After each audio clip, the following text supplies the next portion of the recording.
Okay, so we've got, we'll make a start then. So once again, we're back again for another Ticket Training Tuesday. Thanks again for joining. And today we're going to be touching on life cycles. Here is our agenda for today. So once we get past the welcome, we'll review the housekeeping once again, just to make sure that we know where all the resources are. It's so easy to forget, but there's so many useful ones that it's good to keep a note of. And then you might be thinking, hasn't this been covered already? And that being the topic of life cycles. So we'll address that, and then we'll have a demo to see what's new with life cycles, and how we can best utilize it. So once again, as a welcome from me, I'm James from the customer success team. I've got the pleasure of working with you all day to day. So if there's anything that I can help with, maybe if you're in a dumpster fire situation, feel free to reach out and I'll do my best to help you where I can. So housekeeping wise, we have a bunch of links here. Once again, another reminder that this is interactive. So if anything comes to mind, feel free to ask away. I'll throw some links into the chat now, so you don't have to type them out. Let's just let this chat load. Okay. So I've also included a link to the previous Ticket Life Cycles session, which was in season 1, and we're now in season 3. So a lot has changed. It's been a couple of years since then. And I've also highlighted under useful tools the announcements page, as you'll see that a lot of the new updates, or all of the new updates that I'm talking about today, you can find them on the announcements page as well. So that big question, hasn't this been covered already? Are we just beating a dead horse here? Well, yes, it has been covered. As you can see here, it was part of our first season of Ticket Training Tuesdays, where my colleague Justin, who's also in the customer success team, he took us through the basics of life cycles, but he also did a deep dive into how it relates to Power Automate and how you can integrate the two there. So if you're very interested in that, do check that out. But since that video, there's been a few updates to how life cycles work. And here's a summary of the 4. So first and foremost, manual transitions have been added to life cycles. So now when you're in one phase and you want to get to, let's say, the 4th phase in your life cycle, whatever reason, you can do that by just hitting transition. And if you want to skip back to previous phases as well, it works both ways. And in a similar way, you can now skip tasks within a phase and also change the assignments of a particular task. So we'll go into that in the demo as well. And now the approvals and approvers aren't set in stone. You can edit them and change them around. And then also with the arrival of resolution note, there came resolution categories also.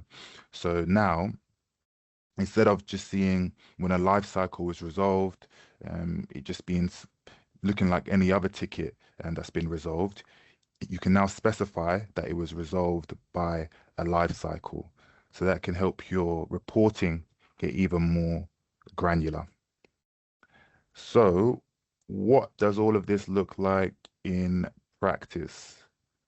Well, let me share my screen and show you. So we want to be in this window. Feel free to give a thumbs up if you can see my ticket page here.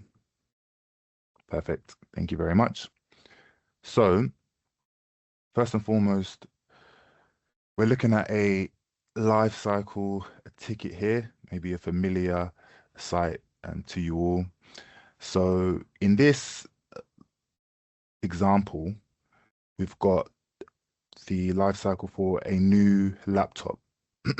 So first and foremost, the manager provides approval, and then it goes to the deployment phase where the laptop is imaged and prepped, and then it's delivered to the requester at their desk.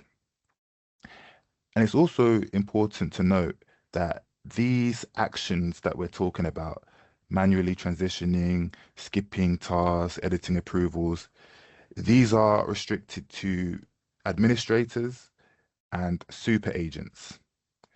So when you go into settings, security, you've got your agents and all the different roles there. Let me actually show you. I can show you better than I can tell you, I'm sure. It's good to make use of these two roles, particularly for these lifecycle capabilities. So if an agent tries to manually transition or um, skip a task or something like that, they won't be able to. Actually, I think they might be able to change the status to skipped, but particularly for manual transitions, they won't be able to. So it's good to bear that in mind. And if you have a large team, then you might want to have quite a few super agents so that whenever these things need to be done, you're not waiting around for just one or two people. So with that in mind, let's talk about these manual transitions. So let's say for this example, someone's requested a new laptop, their manager has provided the approval, but let's say in their request, maybe they've messaged you on Teams and they said, actually, I want a different kind of laptop. Maybe they don't want the lower tier as they specified initially in the form. They actually want and need the higher tier. So you could just say, okay, and then just go ahead and deploy that with things as they are. But with these manual transitions, it helps you with your auditing. Because now, although I'm currently in the deployment task, I can transition back to my previous phase and say, requester asked for higher tier laptop.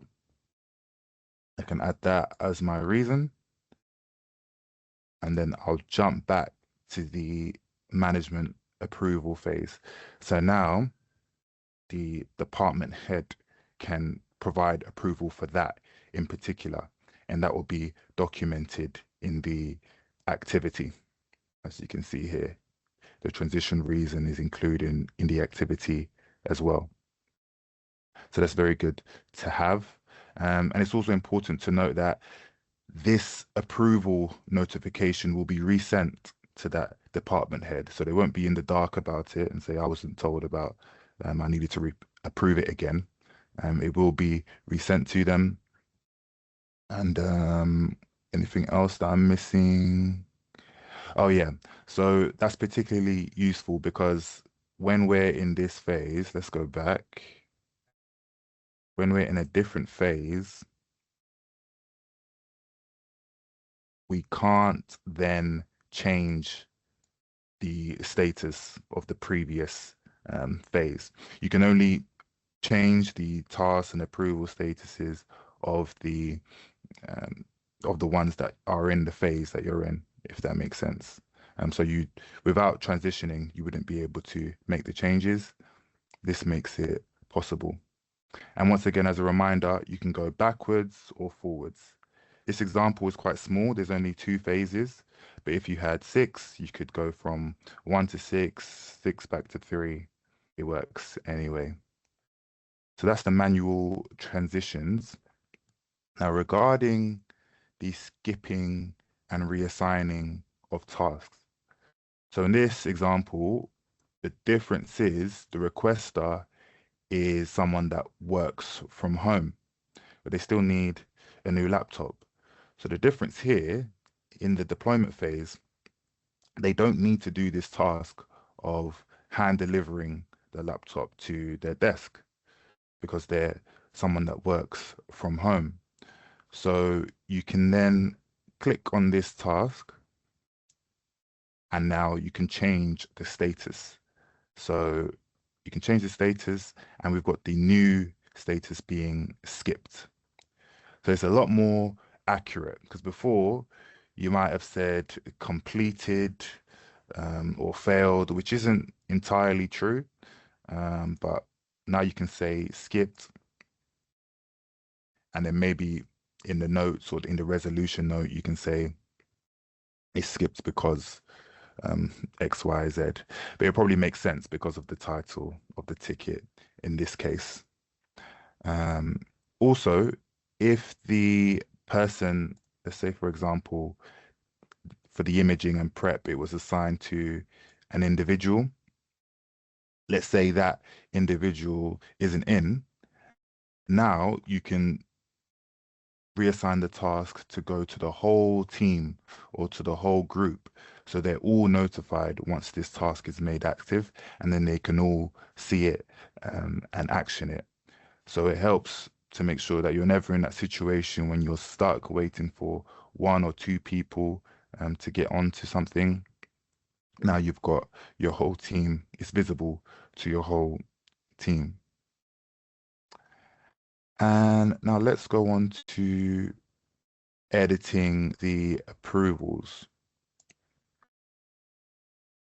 So we're in here. So we can see in this example, we're in the first phase. And let's say, for example, this department head, Chloe Maple, is on leave. This employee really needs that new laptop ASAP.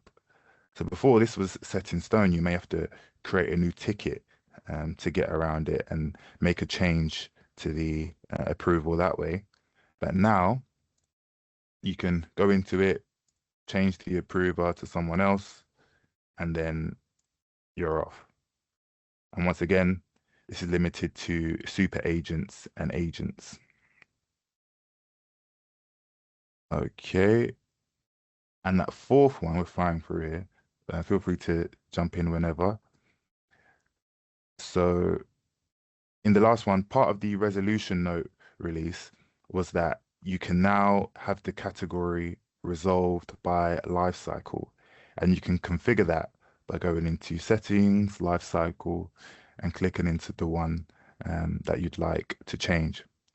So here, for example, whenever both of these phases are completed and the ticket gets marked as resolved, it won't just be resolved, it will be resolved by lifecycle. And in the note, you can specify what is populated by default. So here, because in my deployment phase, I've got hand deliver to office desk as the general status quo. In the note, to seal off the ticket, we let everyone know that the laptop has been delivered to their desk.